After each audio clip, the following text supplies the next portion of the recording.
Exactly changing topic ఇప్పుడు ఎలాగో వచ్చింది కాబట్టి దీన్ని కంటిన్యూస్ కొడితే ఒకరి తర్వాత ఫస్ట్ నేత్ర. అవును. ఆ పాయింట్ లోకి వస్తే అసలు ఈ ఫార్మ్స్ ఏదైతే ఆర్గానిక్ ఫుడ్స్ ఉన్నాయో దాని గురించి మాత్రం అవసరం కోసం మాత్రమే నేత్రని అప్రోచ్ అవ్వడం కానీ నేత్ర మీరు కలవడం కానీ అది ఏమైనా జరిగిందా? లేదు, తనని చూసిన వీడియోలో ఫోటోలో చూసి నచ్చింది. డైరెక్ట్ పెళ్లి అప్రోచే పెట్టిన, లవ్ వద్దు పెళ్లి చేసుకుందామని. పెళ్లి చేసుకున్నాం, హ్యాపీగా ఉన్నాము. తను ఫుల్ ప్రేమించింది, నేను ప్రేమించిన. పెళ్లి తర్వాత ప్రేమం అది మోర్ దెన్ పెళ్లికి ముందు కన్నా. అంత మంచిగా ఉంది. ఆర్గానిక్ లేదు మా మైండ్ లో, ఏం లేదు. డబ్బులు కూడా నేను సెషన్స్ ఇస్తుంటే ఆప్టిట్యూడ్ అవి డబ్బులు వస్తుండే. తన బ్యాంక్ బ్యాలెన్స్ 30 రూపాయలు 20 రూపాయలు ఉంటుండే రిషికేష్ లో ఉన్నప్పుడు. తన ఫాలోవర్స్ 10K ఉంటుండే, నా ఫాలోవర్స్ 210K ఉంటుండ్రి. సో తను ఇంట్లోనే ఉంటుండే హౌస్ వైఫ్ లాగా అట్లా. కాకపోతే నేను సంపాదిస్తుంటే వస్తుంటే అంతా జరుగుతుండే. తర్వాత మేము మా అన్న మమ్మీ డాడీ వీళ్ళ దగ్గర నుంచి వేరుగా ఉండడం స్టార్ట్ చేసినాం. నేను నేత్ర మణికొండలో రెంట్ కట్టాలి, దానికి డబ్బులు కావాలి. సో మేమిద్దరం కలిసి ఇన్ని రోజులు బిజినెస్ చేసినాం కాబట్టి మా వాడే సపోర్ట్ చేసిండు, డబ్బులు ఇవ్వడము అంతా చేసిండు. ఆ డబ్బులు జమైన డబ్బులు అవి ఇవి యూజ్ చేసినాం, టీవీ కొనికే, సోఫాలు అన్ని. దాంతో పాటు నాకు యాప్టిట్యూడ్ సెషన్ ఇచ్చిన, మోటివేషనల్ స్పీచ్ ఇచ్చిన డబ్బులు వస్తుండే. సో నేనే అర్నింగ్ ఇంట్లో అదంతా చేస్తుంటే. తర్వాత ఒక దగ్గర ఏమైందంటే మాకు 1 year తర్వాత మా నుంచి డబ్బులు రావు. మా అగ్రిమెంట్ ప్రకారం ఏంటంటే నేను 1 year నెలకు 1 lakh సపోర్ట్ చేస్తా. ఇప్పటి వరకు కార్ ఈఎంఐలు కానీ, ఇంటి ఈఎంఐ, ఇంట్లో మమ్మీ డాడీ అందరి రెస్పాన్సిబిలిటీ నేను తీసుకుంటా. క్రియేటివ్ అని మన అప్లికేషన్ ఒకటి ఉంది టీచింగ్ ది, దాంట్లో వచ్చే డబ్బులన్నీ నాకే, ఇన్కమ్ మొత్తం నాకే, రెస్పాన్సిబిలిటీస్ నాకే. ఇప్పుడు కార్ కి 1 lakh ఈఎంఐ ఉంటది, ఇంటికి 50,000 ఉంటది, మిగతా అన్ని ఖర్చులు పోను ఒక 3 లక్షల ఖర్చు ఉంటుంది నెల. ఆ 3 లక్షల ఖర్చు నాదే ప్లస్ ఇన్కమ్ నాదే. లేదా ఇన్కమ్ నువ్వు తీసుకో, రెస్పాన్సిబిలిటీ నువ్వు తీసుకో. కానీ ఇద్దట్లో ఒకరమైతే ఇన్కమ్ అండ్ ఖర్చులు తీసుకోవాలి. ఒకరికి ఇదేది ఇన్కమ్, ఇప్పుడు క్రియేటివ్ యాప్ అనేది ఎవరు తీసుకుంటారో వాళ్ళు ఇంకొకరికి 1 year పాటు నెలకు 1,00,000 రూపాయలు సపోర్ట్ చేయాలి, నెలకు 1,00,000 రూపాయలు ఇవ్వాలి. 1 lakh అది మా అగ్రిమెంట్. వేరు వేరే చేసుకుందాం, కలిసి ఎన్ని రోజులు ఎవరు ఇండిపెండెంట్ ఐడెంటిటీ వాళ్ళకు ఉండాలి కదా. నాకు కూడా పెళ్ళయింది కదా అని వీడు ఇండిపెండెంట్ ఐడెంటిటీ కోసం నేను అనే అగ్రిమెంట్లో ఏమైందంటే, వాడు నాకు కొంచెం పీస్ కావాలి, ఇప్పుడే పెళ్ళయింది, నాకు సెటిల్ కావడానికి కూడా ఒక 1 year టైం పడుతుంది, నాకు కార్ వద్దు, నాకు ఇల్లు వద్దు. ఇప్పుడు ఇల్లు 1 కోటి రూపాయల పైన ఇల్లు, 1 కోటి రూపాయల పైన కారు, 2 వదులుకున్నాడు వాడు. ఆ 2 నావే, ఆ 2 నావి, ఇంటి రెస్పాన్సిబిలిటీ నాది, మొత్తం నాది. ఆ 2 నాకు ఇచ్చేసి వీనికి నేనేం చేయాలి, 12 లక్షలు నెలకు 1,00,000 రూపాయలు చొప్పున 12 లక్షలు 12 నెలలు సపోర్ట్ చేయాలి. అట్లా ఇంటికి బయటికి పోయి నెలకు 1,00,000 ఇస్తుంటే. దాంతో పాటు క్రికెట్ ఆడుతున్నప్పుడు తంబిరిగితే కొన్ని వీడియోస్ పెండింగ్ ఉండే నా టీచింగ్ దాంట్లో, 45 వీడియోస్ పెండింగ్ ఉండే. వంశీకి నేను 1 week లో కంప్లీట్ చేయాలి 45 వీడియోస్. నేను అనవసరంగా పోయి ఆ రోజు ఆడొద్దు అనుకుని కూడా ఆడినా, మొత్తం బ్రోకెన్, 6 weeks రెస్ట్, తంబు మొత్తం విరిగిపోయింది. అయితే వంశీకి నాకు వేరే దారి లేదు, సబ్జెక్ట్ నా అంత సబ్జెక్ట్ చెప్పేటోడు వంశీ ఒకటే, ఎందుకంటే ఇద్దరం కలిసి చెప్పాం. ఏడు జనాలు యాక్సెప్ట్ చేయాలన్నా తమ్ముడు అయితేనే యాక్సెప్ట్ చేస్తారు, ఎవరినో బయట వాళ్ళని తీసుకొని చెప్పలేదు. ఆ 45 వీడియోస్ ఏం చేయాలని వంశీకి ప్రపోజల్ పెట్టినా. వంశీ మొత్తం 225 వీడియోస్ లో 180 నేను చేసిన, 45 నువ్వు చేయాలి. ఆ 45 నువ్వు చేస్తే 10% లైఫ్ టైం షేర్ ఇస్తా నీకు, ఈ అప్లికేషన్ లో వచ్చే ఇన్కమ్ షేర్. అంటే వీడు కొంతసేపు ఆలోచించి ఓకే చెప్పిండు, వచ్చిండు. 10 రోజుల్లో పగలు రాత్రి కష్టపడి 45 వీడియోస్ చేసిండు. అది సూపర్ హిట్ అయిపోయింది కోర్సు. ఇక్కడ 1 lakh per month, అది ఒక 50, 60, 70, 80,000 వరకు కూడా వచ్చింది, 30 నుంచి 80. అది మధ్యలో plus sessions, motivational lectures, aptitude classes బయట, దాంట్లో సగం సగం పంచుకుంటుంటే ఇద్దరికి వచ్చిన సెషన్స్ ఇద్దరం పోతుంటే, నేను 1 గంట వాడు 1 గంట అర్ధగంట మాట్లాడి, వాళ్ళు 40,000 ఇస్తే 20, వాళ్ళు 50 ఇస్తే 25, వాళ్ళు 30 ఇస్తే 15. ఆ ఇన్కమ్, ఈ 3 ఇన్కమ్లు మనకు ఉన్నాయి. దాంతో పాటు ఫ్యామిలీ పోతుంది. అట్లా ఒక 6 నెలలు గడిచిపోయింది. ఆ తర్వాత ఏమైందో, తర్వాత ఇక అయిపోతుందని మాకు భయం స్టార్ట్ అయింది. ఒక దగ్గర లోన్ తీసుకో, ఏమైనా బిజినెస్ స్టార్ట్ చేసామని తనే అన్నది. నాకు పర్సనల్ లోన్ ఇస్తామని ఎంట పడతారు కదా, ఫోన్లు చేసి ఇచ్చేసే అన్న. 21 లక్షలు ఇచ్చిండ్రు HDFC బ్యాంక్ వాళ్ళు. ఇస్తే తీసుకుంటే డైరీ ఫార్మ్ స్టార్ట్ చేద్దాం, నేను జీరాబాద్ పోయి బర్రెలు తీసుకొని వస్తాను నేను, తను కోళ్ళ ఫార్మ్ స్టార్ట్ చేద్దామని తను, తెలియకుండా న్యాచురల్ ఫార్మింగ్ స్టార్ట్ చేసినాం ఈ ప్రాసెస్ లో, డిస్కషన్ లో. సో ఆ డబ్బులు ఎక్కువ ఇన్వెస్ట్మెంట్ అవసరం లేదు, దీనికి మనకు వస్తున్నాయి కదా ఆల్రెడీ 1,00,000 మీద యాప్టిట్యూడ్వి, అవి సరిపోతాయని దీంతో నేను నిర్మల్ దగ్గర ప్లాట్స్ ఉంటే కొందాము, మా మమ్మీ చెప్పింది అని తను అన్నది. వాళ్ళ హోమ్ ప్లేస్ లో ఆడ ప్లాట్స్ కొన్నాం. ఆ ప్లాట్స్ ఏం చేసినా అంటే నీ పేరు మీద చేయించుకొని ఈ డబ్బులే కదా లోన్ అంటే మన వైఫ్ అండ్ హస్బెండ్ నువ్వంటే నాకు ఎంత ఇష్టమో తెలుసు కదా నీ పేరు మీదే చేస్తా అని తన పేరు మీదే చేసిన. సో ప్లాట్స్ అన్ని తన పేరు మీద ఉన్నాయి. తర్వాత ఈ ఫార్మింగ్ స్టార్ట్ చేసినాక కొంచెం ఇన్వెస్ట్మెంట్ అయింది, అదైంది, అంతా నేను చూసుకున్నా. తర్వాత సూపర్ హిట్ అయిపోయింది. May 31st నా బర్త్డేకి లాంచ్ చేసినాము, హిట్ అయింది, మస్తు లక్షల పైసలు వచ్చినాయి, అంత స్మూత్ గా నడుస్తుంది. నడిచి హ్యాపీగా ఉన్నాం. పర్సనల్ ప్రొఫెషనల్ సక్సెస్ ఉంది మాకు ఇద్దరికి. వైఫ్ అండ్ హస్బెండ్ ఇట్లా చేస్తారా అనే ఫీలింగ్. వైఫ్ అండ్ హస్బెండ్ అంటే అందరు ఒకలాగా ఆదర్శంగా తీసుకునేటట్టు ఉంది. ఒక లవ్ మ్యారేజ్, చాలా మంది లవ్ మ్యారేజ్ లో కూడా చేసుకున్నారు వీళ్ళని చూసి. అమ్మా నాన్నకు కూడా నేను చిన్న కొడుకును కదా, వీడు ఎప్పుడు సెటిల్ అవుతాడో అని ఉంటుండే. అమ్మాయి వీడు అందరికన్నా మంచి సెటిల్ అయ్యిండు అనే ఫీలింగ్ వచ్చింది. మేము కూడా ఫుల్ హైలు ఉంటుంటే అది ఇది. తర్వాత కొన్ని పర్సనల్ లెవెల్లో డిస్ప్యూట్స్ వచ్చినాయి, మిస్అండర్స్టాండింగ్స్ వచ్చినాయి. అది ప్రొఫెషనల్ దానిపైన కూడా ఇంపాక్ట్ క్రియేట్ చేసింది. ఇద్దరం వేరు వేరు ఉంటూ కూడా ఫామ్ చూసుకొచ్చేమో అని కూడా ఆలోచించినాం. కానీ అది ఇంపాసిబుల్ అని అర్థమయ్యి మేము దాన్ని కూడా వారధి ఫార్మ్స్ ఎవరో ఒకరు తీసుకోవాలనే స్టేజ్కి వచ్చింది. నేనేమన్నా 50 లక్షలు ఇచ్చి నేను తీసుకుంటా, ఇచ్చేసేయండి అన్న. లేదా మీరు 50 లక్షలు ఇవ్వండి, వారధి ఫార్మ్స్ ఇచ్చేస్తా, అది నా బేబీ, నాకు చాలా ఇష్టం, అది 100 కోట్ల బ్రాండ్, అది అంత సింపుల్ గా ఎస్టాబ్లిష్ చేయలేం మనము అంటే. అంత 2-3 రోజుల ముందు నేను అంటే కూడా సీరియస్ అయ్యిండు నాకు. వాళ్ళు ₹1 కోటి ఇస్తా అంటే ఇచ్చేసే వంశీ వేరే స్టార్ట్ చేసుకోవచ్చు, పర్సనల్ గా విడిపోతున్నప్పుడు ఇది కూడా అంటే 1 కోటి కాదు 100 కోట్లు ఇచ్చినా ఇయ్య నేను, అది నా ప్రాణము వారధి ఫార్మ్స్ అనేది, నేను ఎవ్వరికి ఇచ్చేదైతే లేదు. తర్వాత ప్రాక్టికల్ ఉంది కదా అని నేనే 50 lakhs కొంచెం రీజనబుల్ ఉంది కదా, ఇవ్వగలుగుతాం కదా వాళ్ళైనా మనమైనా, వాళ్ళు రెండుకి ఒప్పుకుంటలేరు. నాకే కావాలి, డివర్స్ ఇప్పించేయండి మేడం, అండ్ వారధి ఫార్మ్స్ కూడా నాకు ఇచ్చేసేయమనండి నష్టపరిహారంగా అంటుంది. నేను ఇక బాగా ఆలోచించి కొంచెం పంచాయతీ అయ్యి అది అయ్యి సరే రిషికేష్ పోయి పెళ్లి చేసుకున్నా కదా. నేనే అంటే నేనే ప్రపోజ్, తన లైఫ్ తన ఏదో బతుకుంటే వీడియో పోయిండు కదా, నేనే లవ్ చేసినా, నేనే పెళ్లి చేసుకున్నా. అదే డివర్స్ అని నేను ఎప్పుడు కూడా ఫస్ట్ టాపిక్ తీసుకురాలి, ఎన్ని కోట్లాటలైనా ఏమైనా కలిసే ఉందాం. తనే ఫస్ట్ ప్రపోజల్ పెట్టింది డివర్స్. తర్వాత ఇక నాకు కూడా అడిగితే తనకి ఇష్టం లేనప్పుడు నేను ఇష్టం లేకుండా ఎట్లా కలిసి ఉంటా తీసుకుందాము నేను అన్నా. కంప్లీట్ మ్యూచువల్ గా జరిగింది డివర్స్ అయితే, ఒకరు వద్దు ఒకరు కావాలని లేకుండా ప్రాపర్ గా ఎట్లా జరగాలి అట్లా జరిగింది అంగీకారంతో. ప్రాఫిట్స్ లోనే ఉంది, తను ఇంటర్వ్యూస్ లో దాంట్లో లేకుండే నాకు శాలరీ అని డబ్బులు లేకుండే అని చెప్తుంది. బట్ అంత కష్టం ఉంటే నాకే వచ్చాయండి కదా, నేను చూసుకుంటుంటే. సో అది మంచిగానే ఉంది, స్టేబుల్ అయిపోయింది, అది ఒక దగ్గర నిలబెట్టినాం దాన్ని. కానీ 10% 25% ఇట్లా ఇస్తా నీకు, అది ప్రపోజల్ కూడా ఉండే. అవసరం లేదు, ఇంకా లైఫ్ టైం మనం ఏదో విధంగా టచ్ లో ఉండాల్సి వస్తుంది. ఇప్పుడు 10% అవసరం లేదు, మొత్తం నువ్వే తీసుకో ఫ్రెష్ గా స్టార్ట్ చేసుకుంటా. 50 lakhs తను ఇవ్వలేదు, మీరు ఇచ్చుకోలేదు. కాకపోతే సేమ్ అది బేబీ లాగా. ఇప్పుడు మా ఇద్దరికి పుట్టిన పిల్లోడో పిల్లనో ఉంటే నువ్వు చూసుకుంటావా ఒకరే చూసుకుందాం అని డిసైడ్ అయినాక తనే నేనే చూసుకుంటా అన్నాక తనకి ఇచ్చేసి వచ్చిన నేను, తనే చూసుకుంటుంది. నాకు దాంతో సంబంధం లేదు. నేను మళ్ళీ వీడియో కూడా వేరే తర్వాత ఒకటి, నాకు ఇంకా వారధి ఫార్మ్స్ తో సంబంధం లేదు, ప్రాఫిట్ వచ్చినా లాస్ వచ్చినా ఏదైనా నన్ను అయితే అడగకండి, నాకు దానికి సంబంధం లేదు అని ఒక వీడియో కూడా చేసి ప్లాట్స్ ఫస్ట్ రాసావు కదా, నాకు ఇచ్చిండ్రు. దానికి ఈఎంఐ ఉంది, ప్లాట్స్ కి ఈఎంఐ ఉంది, అదే లోన్ తీసుకున్నా. ఈ ఈఎంఐ రెండు నేను కట్టుకోవాలి, లేదు. ఎట్లుండే అంటే ప్లాటా జీపా రెండుకి 20 లక్షలు డౌన్ పేమెంట్, 20 లక్షల ప్లాట్ ఫార్మ్స్ లో వచ్చినాయి. దీనికి వారధి ఫార్మ్స్ ఇన్కమ్ తో 20 లక్షలు డౌన్ పేమెంట్. సో వీనికి జీపే చూస్ చేసుకున్నాడు. జీప్ ఇప్పుడు వీరికి జీప్ ఒక్కటి వచ్చేసింది కాబట్టి జీప్ కి ఈఎంఐ కట్టుకోవాలి మళ్ళీ 50,000 అట్లా. కాకపోతే అది ఉంది, అఫెక్షన్ ఉంది, అదంతా స్థాపించి కొనుక్కున్నాం ఇష్టంగా. మస్తు ఇష్టం. నేను వారధి ఫార్మ్ తీసుకుంది, నేను జీప్ తీసుకున్నాను అనుకోండి. కాకపోతే నేను మళ్ళీ ఏదో ఒకటి పని చేసుకోవాలి, ఒకరి మీద డిపెండ్ కాలేను కదా అని నాకు అన్ని తెలిసి ఇన్సైడ్ దాంట్లో లూప్ హోల్స్ అన్ని జీరో చేసి దాన్ని మంచిగా చేసుకున్నాం కదా. నాకు ఎట్లా హిట్ చేయాలి, ఏం చేయాలి అన్ని తెలుసు. యాక్చువల్ గా వెబ్సైట్ ఓపెన్ చేసినాం, అంటే యుఆర్వి స్పోర్ట్స్ అని. ఈ డైవర్స్ టైం పడుతుంది కదా, డైవర్స్ అయ్యేంత వరకు మళ్ళీ ఆర్గానిక్ అవసరం లేదు, ఒక స్పోర్ట్స్ ది స్టార్ట్ చేద్దామని కూడా అనుకున్నాం. మేమిద్దరం కలిసి అంటే డైవర్స్ అప్లై చేసిన తర్వాత, అది అప్లికేషన్ కి డైవర్స్ రావడానికి కొంచెం టైం ఉంటది. అది 1 month పట్టొచ్చు, 6 months పట్టొచ్చు, 1 year పట్టొచ్చు. మనకు గ్యారంటీ ఉంటది ఎప్పుడు వస్తుంది అనేది ఆ హియరింగ్స్, మ్యూచువల్ అయినా కూడా. అయితే ఆ టైంలో ఏంది, ఇది ఎన్ని రోజులు పడుతుందో తెలియదు. డైవర్స్ అయినంత వరకు వేరే సేమ్ బిజినెస్ స్టార్ట్ చేసుకోవడానికి లేదు. సో దానివల్ల ఫస్ట్ అయితే చేద్దాం అనే ప్రిపరేషన్ లో మనం ఎక్కడ పోయినాం, అది ఢిల్లీ దగ్గర రిషికేష్, ఆగ్రా, బ్యాట్ల కోసం మీరట్ పోయినాము. బ్యాట్లు అడ్వాన్స్ అంతా చేసేసరికి అనుకోకుండా విత్ ఇన్ ఈ బిజినెస్ స్టార్ట్ అని దీనికి ప్రైవేట్ లిమిటెడ్ చేయించినాము, దీనికి వెబ్సైట్ చేయించినాము, అంతా అయితేనే డైవర్స్ వచ్చేసింది 3-4 days లోనే. ఇక మేము కూర్చొని ఆలోచించినాం, ఇప్పుడు డైవర్స్ వచ్చింది, ఇప్పుడు కొత్త బిజినెస్ బ్యాట్లు అది కాదు, నీకు ఎక్స్పీరియన్స్ ఉంది, ఫుల్ ఆర్గానిక్ ఫార్మింగ్ మీద ఇంత ఉంది. ఇప్పుడు నువ్వు బయటకు వచ్చి నువ్వు వేరేది పెట్టినా కూడా ఆర్గానికే పెడితే నువ్వు ఫార్మర్ అనేది స్ప్రెడ్ అవుతుంది. ఇంకా ఇప్పుడు నువ్వు కొత్త బిజినెస్ కంటే ఇదే బెస్ట్ అని మేము ఇద్దరం కూర్చొని మాట్లాడుకొని వంశీ ఫార్మ్స్ కి ఓటేసుకొని వాడు ఇండివిజువల్ గా వంశీ ఫార్మ్ స్టార్ట్ చేసుకో. ఓకే, అంటే ఇప్పుడు మన వాళ్ళు ఇచ్చిన ఆన్సర్ కి లైక్ అదే వాళ్ళు చెప్పిన దానికి అంటే వంశీకి ఫార్మింగ్ రాదు అనే దానికి ఆన్సర్ ఇదే?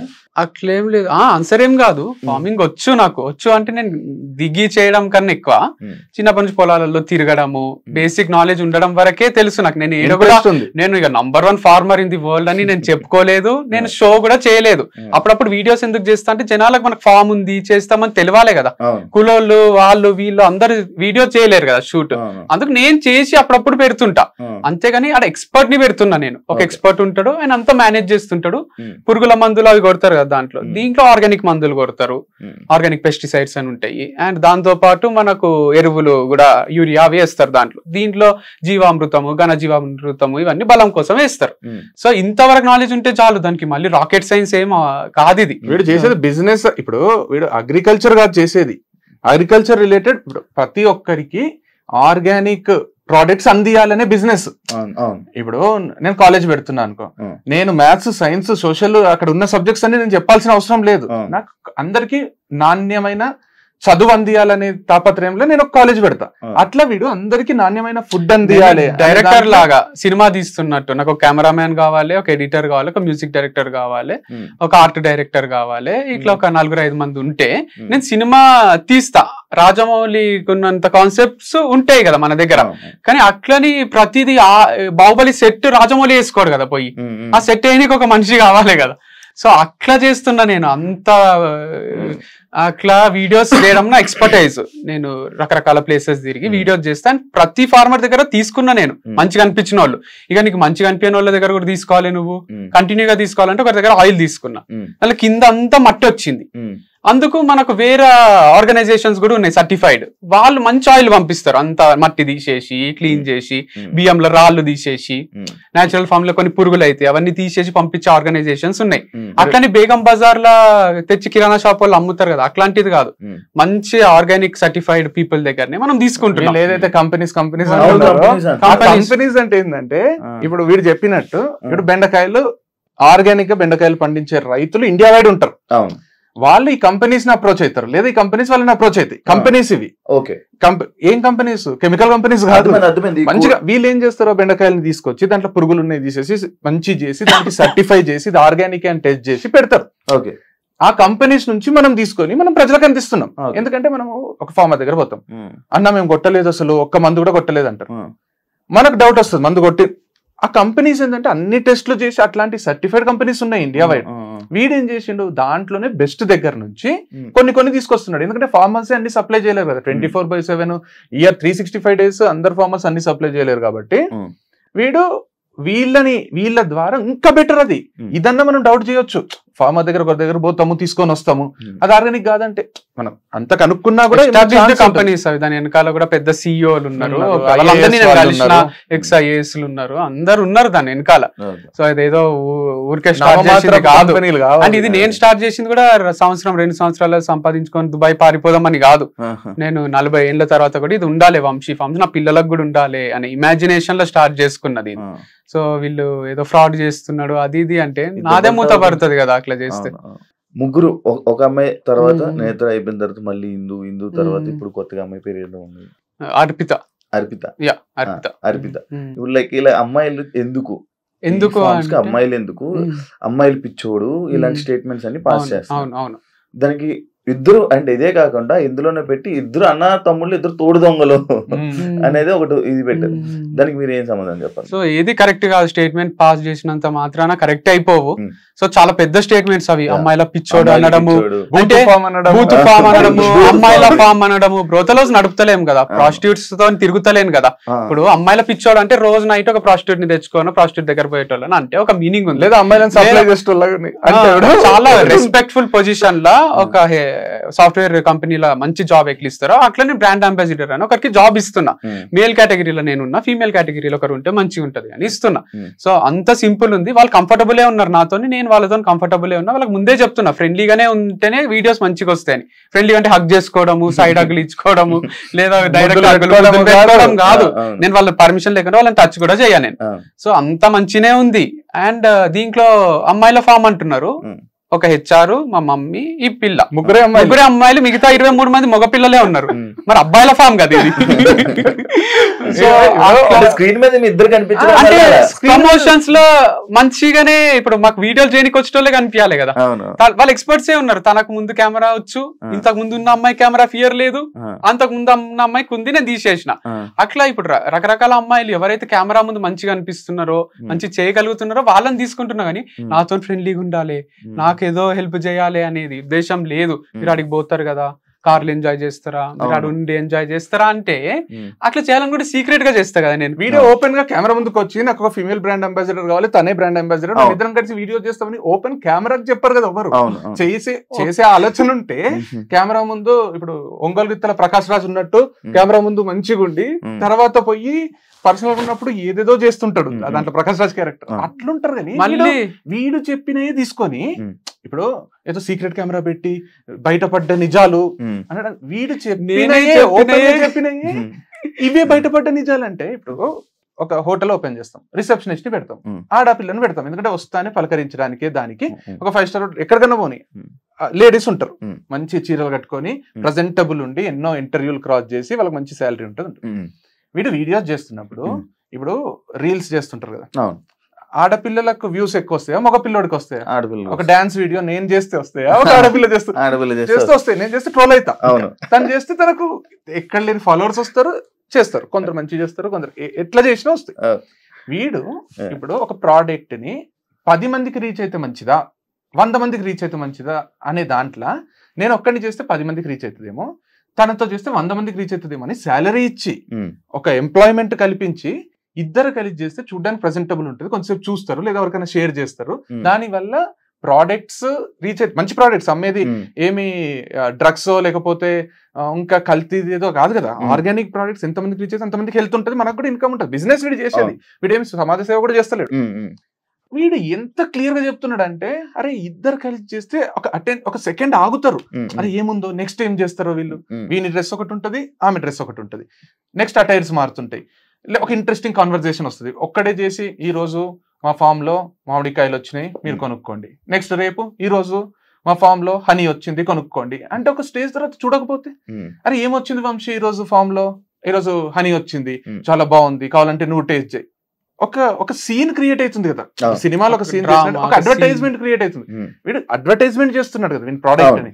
అడ్వర్టైజ్మెంట్ చేసుకోవడానికి ఆడపిల్ల ఉంటేంది అసలు, వాళ్ళెవరు అరే వీడు ఆడపిల్లతో చేపిస్తున్నాడు, నీకేమైతుంది, ఇద్దరు కలిసి ఉంటే బాగుంటది కదా అని చేస్తున్నాడు.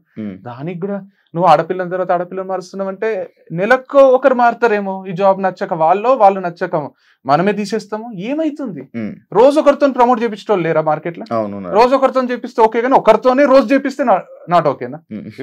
రోజు ఒకరితో చేపించడము, ఒకరితోనే రోజు చేపించడం, ఎంత తేడా ఉంది. 6 నెలలు ఉందా నీ దగ్గర? 6 నెలలు ఒకటే బ్రాండ్ తో చేపించినవా నువ్వు?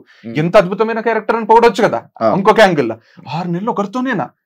6 నెలలకు ఒకరిని మారుస్తావా అంటే, అరే 6 నెలలకి ఏంది, 2 నెలలకే ఇంకొక కొత్త వాళ్ళు వచ్చి చేస్తారేమో ప్రమోషన్, వాళ్ళకి వేరే ఉపాధి ఉండదా? ఇప్పుడు ఎవరైతే మన వంశితం చేసిండ్రో వాళ్ళకి కూడా మార్కెట్ లో ఒక పేరు వస్తుంది, వాళ్ళకి వేరే వాళ్ళు నాకు చేయంటారు, వాళ్ళకి వేరే ఉపాధి, వాళ్ళకి వేరే చదువులో ఏమో ఉండయా. ఇక వంశితం లైఫ్ లాంగ్ అంటే 40 ఏళ్ళు ఒకరే చేయాలా అంటే ఏంది అంటే కాన్సెప్ట్? అంటే మేబీ వైఫ్ అండ్ హస్బెండ్ అయితే చేస్తుంటే మేము బ్రాండ్ కోసం మాత్రమే ఈ అమ్మాయిని తీసుకుంటాం, బ్రాండ్ వాల్యూ పెంచుకోవడానికే. అంటే మన బ్రాండ్ ఉందని మార్కెట్ లో తెలియాలి, ఎక్కువ రీచ్ ఉంటే ఎక్కువ సేల్స్ ఉంటాయి. తెలుగు స్టేట్స్ మంచి ప్రోడక్ట్ అమ్ముతున్నాం కదా మనం, మంచి ప్రోడక్ట్ అమ్ముతున్నప్పుడు నాకు నేనే ప్రమోట్ చేసుకోవాలి కదా. ఇప్పుడు విజయ్ దేవరకొండ వాళ్ళకి డబ్బులు ఇచ్చి ప్రమోట్ చేసే అంత ఉండదు కదా. కాబట్టి నేను చేసుకోవాలంటే నేనే చేస్తుంటే బోర్ వస్తుందేమో, కొన్ని నేను ఇండిపెండెంట్ గా చేస్తా, కొన్ని టుగెదర్ చేస్తాము అని చేస్తున్నా. అమ్మాయి మానేయడానికి రీజన్ దివ్య అదే ఉంటే రీజన్స్, కానీ అవి చెప్పొద్దు అని అనుకున్నాం. అంటే తను చెప్పొద్దు అన్నది, తను కంఫర్టబుల్ లేదు. రీజన్ జనాలకి తీసేసారా లేకపోతే ఆమె వెళ్ళిపోయింది? తనే క్విట్ చేసింది, క్విట్ చేసి పెట్టుకుంది నేను క్విట్ చేసిన అని, ఫర్ మై ఓన్ గుడ్ అని పెట్టుకుంది. ఇక్కడ ఓన్ గుడ్ ఏందో అర్థం కాలే నాకు. ఓన్ గుడ్ అని పెట్టుకోవడం హర్ట్ అయినా నేను. తనేమో ఏం మాట్లాడకు అన్నది. I'm quitting Vamshi Farms as brand ambassador for my own good అని పెట్టుకుంది. I'm quitting Vamshi Farms as brand ambassador. చాలు కదా. నేను కూడా నా మంచి కోసమే వదిలేస్తున్నా అంటే నా మంచి కోసమే నేను తీసేసిన వీడు కూడా పెట్టొచ్చు. ఫర్ మై ఓన్ గుడ్, నాకు సేల్స్ వస్తలేవు కాబట్టి తీసేసిన, ఏదన్నా అనొచ్చు. ఇప్పుడు మ్యూచువల్ గా మనం ఇంకా ఈ రోజు నుంచి మనం కలిసి వీడియోస్ చేయరాదు అనుకున్నప్పుడు అంతే రెస్పెక్ట్ తోని నువ్వు స్టేటస్లు పెట్టుకోరాదు, నువ్వు పోస్టులు పెట్టుకోరాదు. వంశీ పెట్టిండ ఒక్క పోస్ట్ అన్న ఒక్కసారి అని చెప్పిండ, నువ్వు కూడా అంత సింపుల్ గా విడిపోవాలి. కానీ ఏదో నాగ్ గా క్లెవర్ గా చేస్తున్నాము, నేను రోజు ఒక స్టేటస్ పెడతా, నేను ఇట్లాంటి పోస్టులు పెడతా అంటే తప్పు. స్టోరీస్ కూడా స్టోరీస్ పెడతా అంటే కర్మ విల్ టేక్ కేర్ అంటే ఏం టేక్ కేర్? అందుకనే డ్యూయల్ ఫేస్డ్ పీపుల్ అంటే ఎవరు? రెండు మొహాలు ఉన్న మనుషులు అనుకుంటున్నారు. ఇవన్నీ పెడుతుంటే ఏమనిపిస్తుంది అంటే ఏదో జరిగింది, వీళ్ళిద్దరు అనుకోవాలనే పెడుతున్నారు. కానీ నేను పెట్టలేక కాదు కదా, నేను రోజు పెడితే వాళ్ళు చాలా హర్ట్ అవుతారు, చాలా సెన్సేషన్. అంటే ఇప్పుడు అంటే అది పెద్ద టాలెంట్ ఏం కాదు, వేరే వాళ్ళు తీసుకొని కాపీ కొట్టి పోస్టులు. మనమే మాట్లాడతాం కదా, ఇక మనం మాట్లాడితే వాళ్ళు అకౌంట్ ఎందుకుంది నాకు అనిపిస్తుంది. మాట్లాడినా నేను జనరల్ గా మాట్లాడినా మనం కూడా అనొచ్చు. ఇండైరెక్ట్ గా చేయడం అనేది ఆర్ట్ ఏం కాదు, అది పెద్ద ఆర్ట్ ఏం కాదు. మనము సాధించింది అంటే ఇట్లా చేయొచ్చు ఇండైరెక్ట్ గా. మరి అంత లేదు, అది మాట్లాడద్దు అనుకున్నప్పుడు మాట్లాడొద్దు. ఇప్పుడు విడిపోయేటప్పుడు ఏమైందంటే బ్రాండ్ గా వద్దు అనుకున్నప్పుడు నువ్వేం చెప్పకు, నేను ఒక దగ్గర మంచిదే అనిపించింది, సోలోగా చేసుకోవాలనిపించింది. తర్వాత సోలో కన్నా ఇట్లా మళ్ళీ ఒకరితో చేయడమే బెటర్ అనిపించింది. సో నేను నా స్ట్రాటజీస్ నాకు ఉంటాయి కదా, నేను పనే చేస్తున్నా కదా, ఇదేమి నిజంగా నేను ఏదన్నా ఇల్లీగల్ బిజినెస్ చేస్తుంటే మీరు క్వశ్చన్ చేయాలి. నువ్వు ఒక అమ్మాయిని తీసేసినావు, ఇప్పుడు ఇంకొక అమ్మాయి ఎట్లా చేస్తావు నువ్వు అని అడగాలి. నేను ఒక మంచి ఆర్గానిక్ బిజినెస్ చేస్తున్నా అంటే ఒక గుడి లాంటిదే మా ఫామ్. సో దీంట్లో బూత్ లేదు, దీంట్లో ఏమీ లేదు. కావాలంటే మీరు వచ్చి చూసుకోవచ్చు, నాతోనే ట్రావెల్ చేయొచ్చు. సో అంత కంఫర్టబుల్ ఉంటుంది నాతో, వాళ్ళతో నాకు, ఒక్కరితో కాదు, మొత్తం 25 మంది ఎంప్లాయీస్ కి మంచినే ఉంటాను నాతో.